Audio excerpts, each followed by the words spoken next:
taking the time to join us for this Zoom meeting. Hopefully we'll have everyone be able to join this time. I apologize for the last meeting. We had a limit of 100, and we've tried to correct that by making it available up to 1,000 for today's meeting.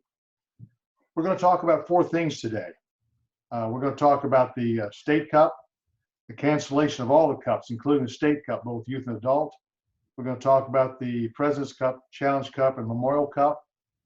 We'll also be talking about the cancellation of ISL, in fact, all the Indiana Soccer Managed Leagues, which does include ISL, ECYSL, and NESSL. We're going to talk about the suspension of all sanctioned activities during the governor's shelter-in-place or the social distancing orders that we're under. That does include training and practice, and of course, all games. And then we're going to talk a little bit about how we can corporately mitigate some of the financial impact that's having by being under the stay-at-home order. The government just recently, in fact, late last night, even made some adjustments to the CARES Act. We'll provide you with a little bit of information and some links where you can get forms to fill out to be able to get into an application process to receive some of those, the funds that are available.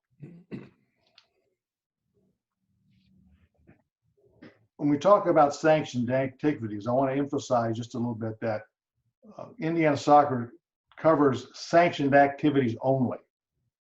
And that's for both youth and adults. So any soccer activities that are in conflict with local, state, or even federal guidelines, and currently we're under these shelter-in-place or the social distancing orders, anything that would be, if your activity violated those, then you shouldn't expect to receive any insurance benefits if an injury occurred while you were participating outside of those local orders.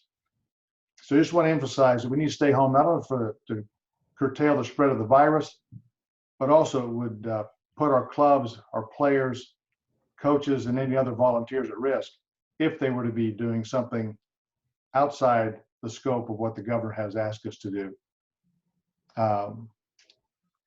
We won't have the ability to respond to questions during the course of this, our time together, but you can always email Angel or George with questions. They'll take those questions, they'll craft an answer, they'll get back to you with that, but they'll also post those questions, answers on the website that you see on the screen here.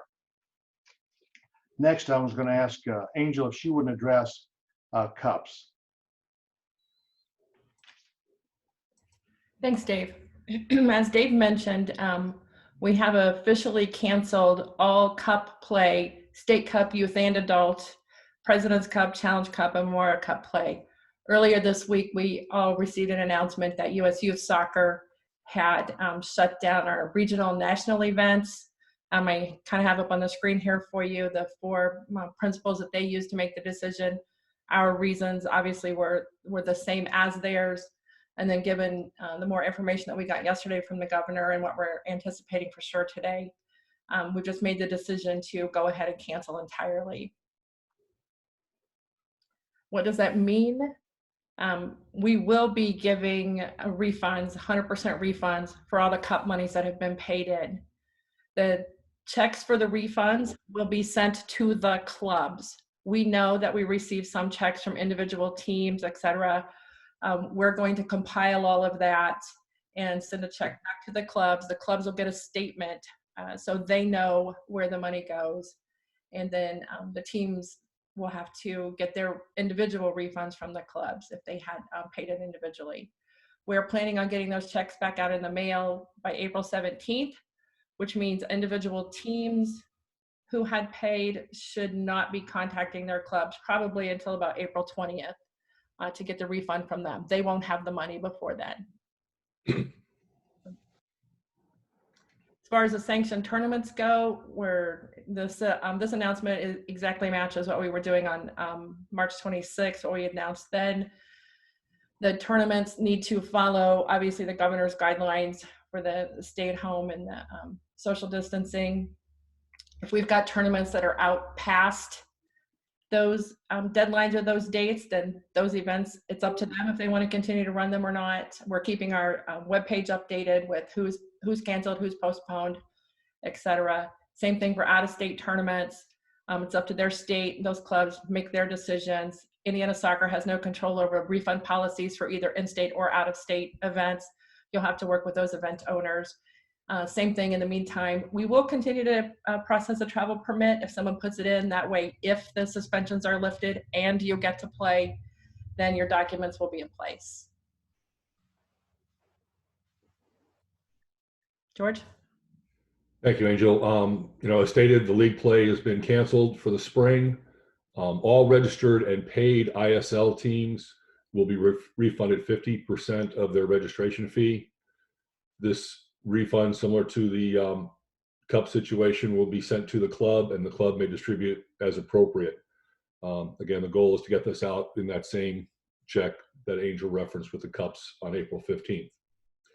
Any ISL team that has outstanding fees due, the 50% of their league fee will be subtracted from their cup refund or invoice to their club. All registered and paid ECI, YSL, and NESSL teams will be refunded 100% of their registration fee, as we never entered the scheduling process with them. A request will be sent to each club as to who to send a single check to for their team's refund by April 15th. Regional play, it's up to US Youth to make that decision and those announcements. At this time, the Great Lakes and Midwest Conferences National League play are suspended through April 30th. I do know that Mark Franklin, our conference's league manager, will be emailing all teams with an update on April 6th about the US Youth side of things. We are still having the early commitment opportunity for clubs that begins May 1st. Again, for a player or a family to commit, they must sign and date a commitment form that has to include the option for release prior to tryouts for the age group. They must pay a deposit of a minimum of $25. If a family would like to get a release from that early commitment, they must send a written request to the club's board of directors and Indiana Soccer registrar prior to the tryout date. Until the release is granted, the player may not try out for another club. If a player is granted a release from their early commitment, the club they committed to must refund the monies paid that exceeds the minimum deposit of $25. And of course, the club may choose to refund that $25 if they like. Contact period has been moved right now to June 15th, the allowable contact meeting period. So that means club officials, team officials, families may begin contacting players from other clubs on Monday, June 15th. Tryouts right now for the 2020 to 2021 season for all ages may begin on Monday, June 22nd. Again, as a reminder, the IHSAA moratorium is June 29th to July 5th. And for your information, the Midwest Interregional ODP event scheduled for June 24th to 26th at Grand Park is still on. We received notice, Todd Shealy received notice from US Youth that was still on, and he's also had confirmations from other states that they are planning on attending. So if you are going to be doing tryouts that week, you might want to be thinking about having those age groups that are involved in the intra-regional ODP event to be held prior to the 24th, 25th, and 26th. Dave, I believe it's back to you. Turn off your mute. There we go. The last thing we want to talk about was how to mitigate some of the financial damage that has occurred because we've all been staying home and because we've lost now the cup season and the league season. I want to thank Rob Thornburg for producing and providing to me back a comparison of the two programs that are out there.